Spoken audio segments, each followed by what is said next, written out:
ஏன் தலைவர் வருஷத்துக்கு 1000 கோடி ரூபாய் சம்பாதிக்கிறத விட்டுட்டு வராரு.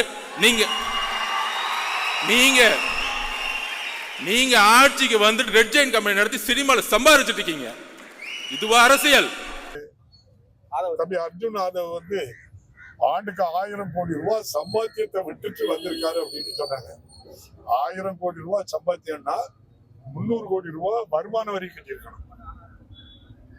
அவங்க கடந்த ஆண்டு கட்டினதை எனக்கு தகவல் சொன்னாங்க, நான் சரியா தெரியல, 80 கோடி ரூபாய் கட்டியிருக்காங்க. அப்ப மீதி 220 கோடி ரூபாய் வருமான வரி செலுத்த பாக்கி வச்சிருக்காங்களா, கொடுக்கலையா, தவறு நடந்திருக்கா? இதை மட்டும் வருமான வரித்துறை இத கவனத்துல எடுத்துக்கிடுமா, எடுத்து அவருடைய கணக்கை சரிபார்க்க போகுமா?